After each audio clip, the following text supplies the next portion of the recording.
Look at this big old smile on my face. Architects dropped a new single today called Black Lungs.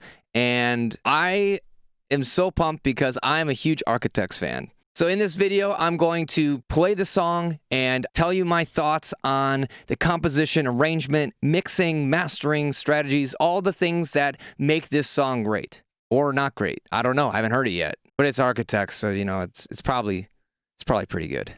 My name is Bobby Balo. I am the mixing and mastering engineer at Raytown Productions, which is an online mixing and mastering studio. I also run a Facebook community. So if you make music or are a music creator, you should definitely check it out. It's called the Home Studio Fast Track. It's on Facebook. It's a great place to go, network with other musicians and studio owners, and level up your music. Okay, I can't wait anymore, so I got to get the song going. I'm so pumped. Here we go.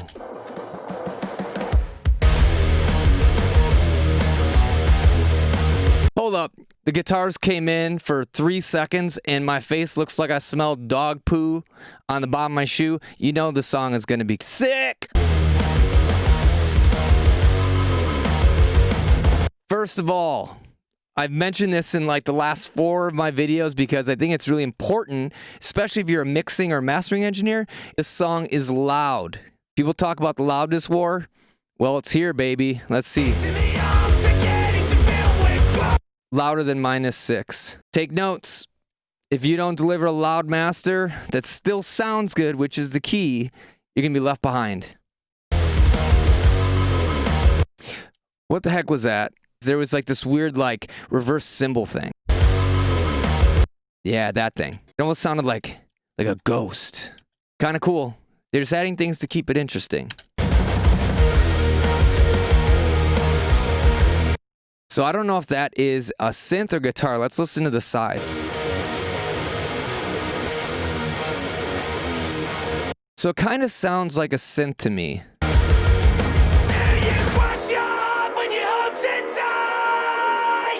Nice. All right, so we had this really big, powerful intro. That is key, right? We want it to come out hitting you hard. What do? We're getting into the verse. We got to do something. We're already at 10. So we got to take it down somehow. So the way they're doing this is check out these guitars. They're filtered, okay? So they sound like a telephone. And we can use this to really see visually how much they took away from the mix. So let's check this out. So right down here, you see there's this like blue spot. That means that everything below like 300 was like basically filtered out. And then we also lost a bunch of stuff up here, like maybe around 5K and up. So if you want that effect, that's how you do it. So there's harmonies. So let's listen to the sides and see if we can hear those harmonies.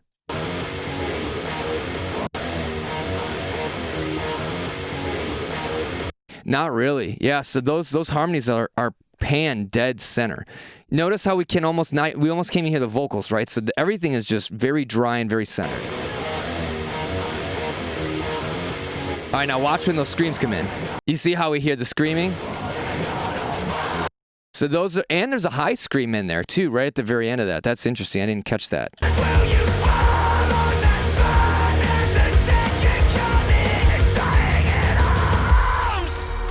This is kind of a cool effect they did here. So they have like a bass drop, like almost like an 808 hit. Kind of sounds like a bomb or something went off, right? It just kind of like rumbles quietly. It's just an effect in that part to help transition it down to this quieter part.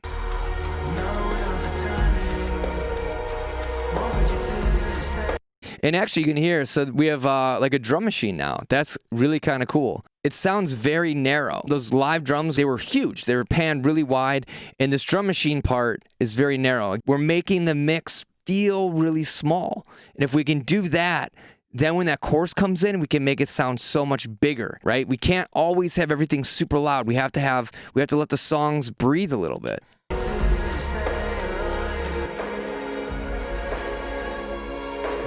So check this out. And on the sides, we can hear all these elements. They have violins and a lot of strings. Listen for it. Hear all that? And then this must be the chorus.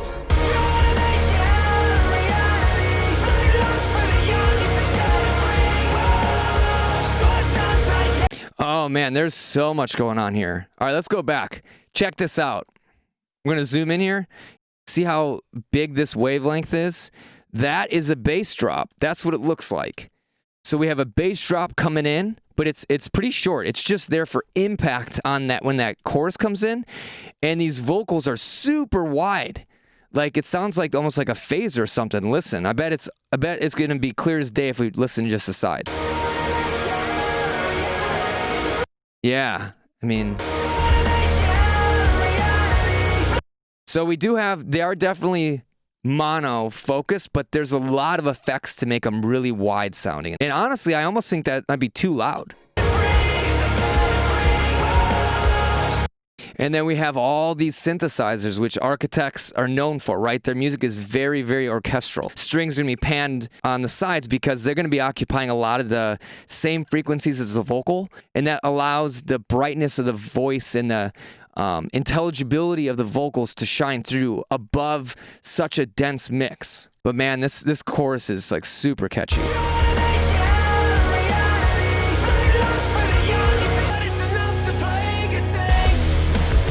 So yeah, they got right back into it, man. But there's this little bit of a break so that when they come back in and get back to this like cool jumpy part, that there's impact again, right? We have to do something. So what are we going to do? We're going to have the guitars hold out.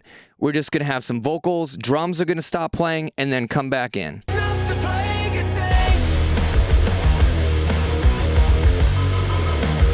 There's that cool little thing again.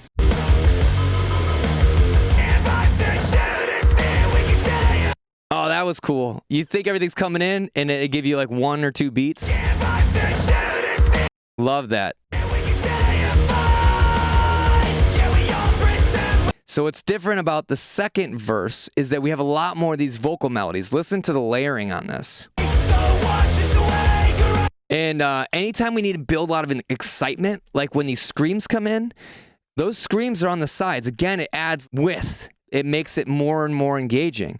But if we had tons of vocals on the sides the whole time for all the melodies and the harmonies, when we get to the chorus, there's nothing else we can do. Very important to have, certain elements back off in certain points. You don't have to throw everything at the song the entire time. And I think there's a synthesizer hidden behind all of this. It's like a pad. It just is like, it's holding like the root note. Let me see if we can hear it.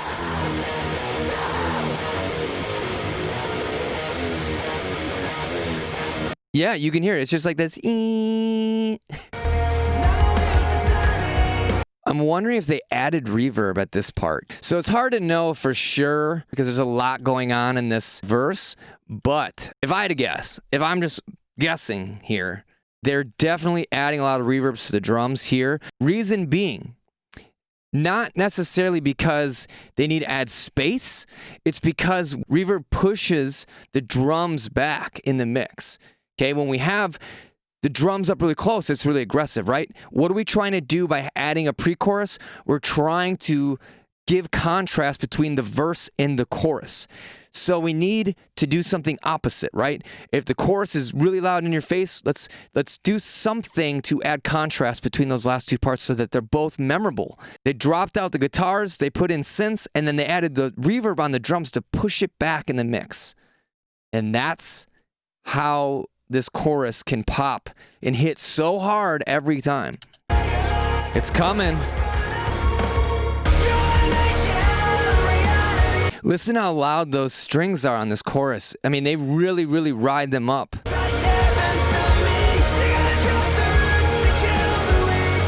Yeah, it's almost like the guitars just kind of take a seat back. The orchestral instruments fill in all that space and give it that like euphoric feeling in the chorus.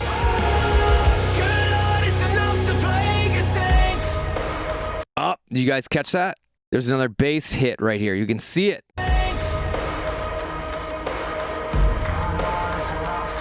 Again, what did they do? The drums have a reverb, and the vocals are filtered now. So we're taking frequencies away. We're pushing everything back. Why? Because we're going to be bringing everything really close here in a second. Probably. And based on the spaces here, I'm guessing this is a pretty brutal breakdown. So let's take a look. You can see. Look at how we're missing all this top end energy here. It's all blue, right? It's missing. Oh, here we go. See, we're building intensity. You hear the riser? That is a very common EDM, like any dance music. They do tons of risers. Okay, so it's just like a tone that just keeps climbing and climbing until you have like the climax part, and then it goes away.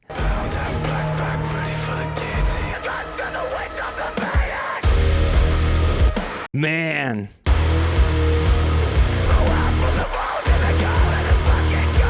All right, few things. Number one, those guitars got super loud.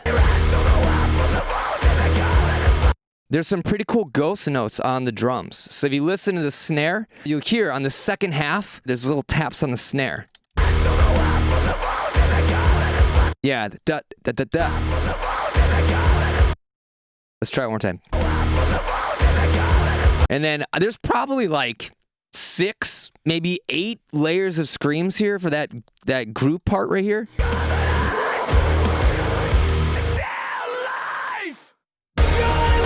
Huge breakdown, going into a chorus, which probably should even be bigger. Got to do something right there. That's how you do it. I'm just going to bounce back and forth between these two spots. Listen to how loud the guitars are on in the breakdown, and then listen to how quiet they are in the chorus.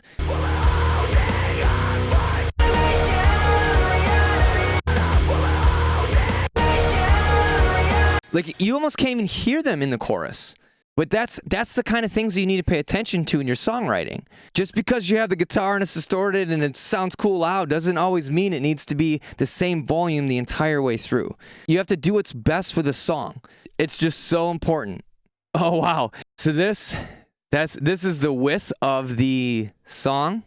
Look out on the chorus. It is like maxing out in terms of like stereo width.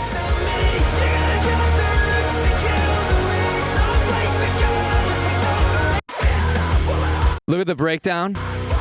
See how narrow it is? Mono, and then boom, blows up. So all this information on the side, those are from those synths. They might be doing some sort of like stereo enhancing, but I'm willing to bet probably not, because it can screw with the phase too much. That's what adding those extra elements do. It just makes the song sound so much bigger. I mean, it's as big as you can get pretty much. And then the drums start picking it up. I think whatever instrument that is, I think it's still getting louder and louder.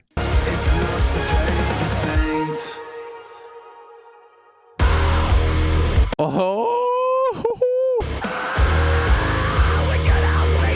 Little secret breakdown at the end. I see what you're doing, architects. I cannot wait for this album to drop in February. It's gonna be sick. So you made it this far. Thank you so much. Hit that thumbs up. Let people know this video was actually pretty awesome. And then also be sure to hit that subscribe button, because we have new videos coming out every single week. They range from these song analysis videos to mixing and mastering tips and tutorials and audio production stuff. So it's all super helpful, and you are going to love it. If you think somebody else would enjoy this video, please share it with them, and I will see you in the next video.